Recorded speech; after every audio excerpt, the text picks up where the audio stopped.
2 or 3 things that everyone should focus on in their 20s? Well, it certainly doesn't hurt to be in good physical condition, so we can walk through it. Stop drinking too much. How do you know if you're drinking too much? You regret what you do when you're drinking. It's interfering with other important goals. It's causing you financial distress. It's getting you in trouble with your friends or your family. It's getting you in trouble with the police.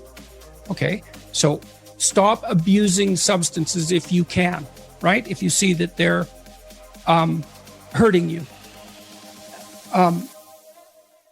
And alcohol is particularly pernicious in that regard. So, physical health.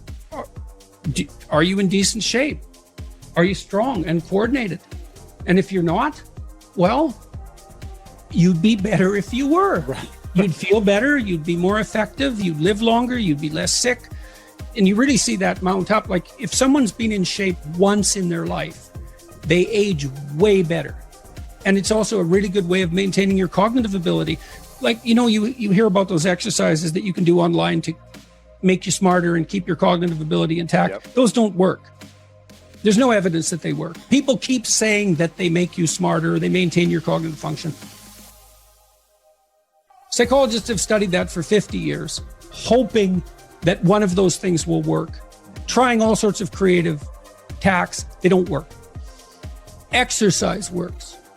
Cardiovascular and weightlifting, you start to decline in your fluid intelligence at about the age of 25. And it's a linear trend downhill, and it can accelerate as you get older. It's just like this, quite ugly. If you exercise, you stave that off. So that's really useful. Maintain your relationships and foster them. So when I look at successful people, they're really good at something. They're reliable, right? You can count on their word. They're generous, and they have a wide connection network, which becomes more and more valuable as you get older. Yeah. So it's one advantage that older people really have over younger people. They have a connection network, and a connection network is huge. Well, you could be connected to 1,000 well-connected people. Okay, that means you are connected to the entire world. Right, it's unbelievably valuable. And that's one of the things that's so absolutely remarkable about the situation that I'm in right now. As far as one of the great benefits is I can contact pretty much anybody and they'll talk to me. It's like, really? That's so cool. I'm interested in infrastructure for reasons I won't get into, but I'm interested in infrastructure development. I think it's a good method of wealth transfer. It's a good solution to the problem of inequality and employment. I reached out to a leading expert on infrastructure last week, see if he'd talk to me. I thought, I don't know anything about infrastructure except that it's worn to a frazzle and we should do something about it. He agreed to talk. And having a connection network is of inestimable value. Reliability, generosity, you can work on both of those. Philosophical sophistication, it's very useful because it orients you properly. You have a sophisticated sense of the world. You find, for example, that doing things for other people is actually more rewarding than virtually anything else you can do. And you hear you should be of service to other people. Well, if you actually watch yourself, you pay attention to yourself and you do something that helps someone else and it genuinely helps them, I defy you to find another experience that is that satisfying. It's actually quite stunning how satisfying that is. And so that's a very useful thing to realize. And why is helping another person the most satisfying thing for probably most people if they're out of their ego of like, I want to buy more things to make me happy in this moment? Why is that such a satisfying thing for human beings? There's no better life strategy. I mean, imagine I could give you a quick sort of technical example. So imagine I take two people and I say, okay, I'm going to give you $100 and you have to give some of it to the person right beside you. And they can either agree or disagree with the split, but if they disagree, you don't get anything. Okay, so a classical economist would say that the person should take the 100, offer the person next to them $1, and the person should accept it because why not? They get $1 instead of nothing. And that's the solution. But what happens is that if you don't offer that other person something close to 50-50, they're likely to tell you to go to hell. Yes, very. And then you get nothing. You get nothing too. You think, well, why would people do that? Because they just reject $50 and who cares? And the answer is, well, we don't just play one game with other people. We play a repeating game.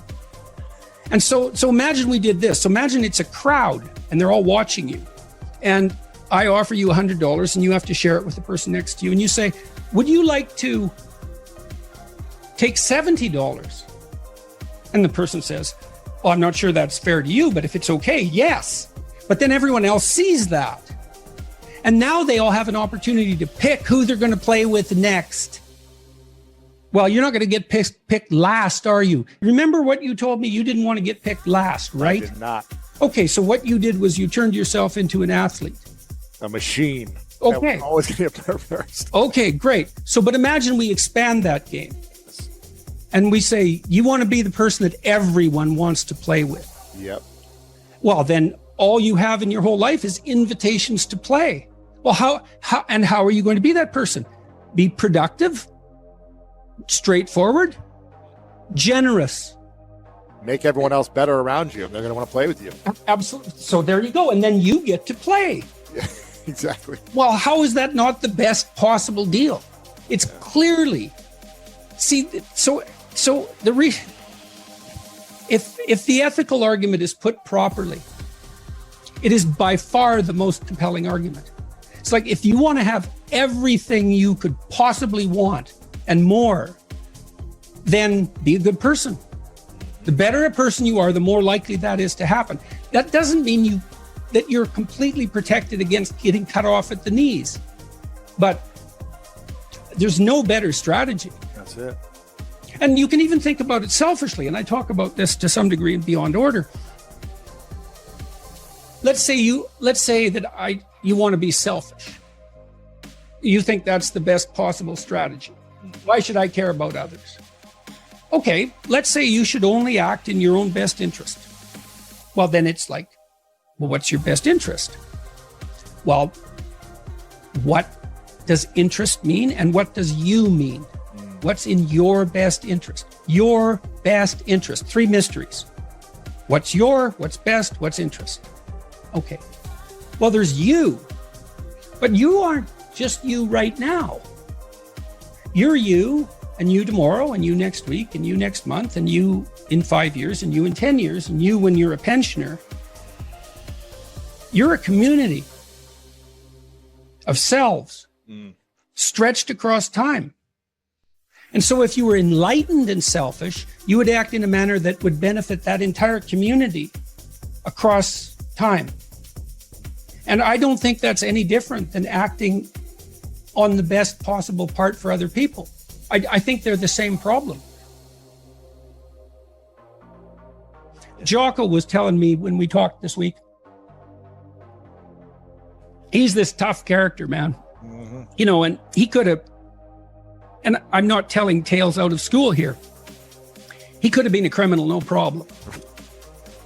And he knows that perfectly well. And I'm not saying that as a slur on his character, partly because I believe the Nietzschean dictum that a lot of morality is just cowardice. And whatever he might be, he's not a coward. And just because you obey the laws doesn't mean you're moral. Just might mean you're afraid. In any case, so the question is, well, what socialized this brute? Well, he was taught in the Navy SEALs. Yeah. Take care of your team. That's your fundamental purpose. And he noted, and we had a long discussion about this. The successful guys, man, they've got your back. Right. You know that above all. Yeah. And if you aspire to a leadership position among those brutes, let's say, and you aren't someone they know to have your back, they're not following.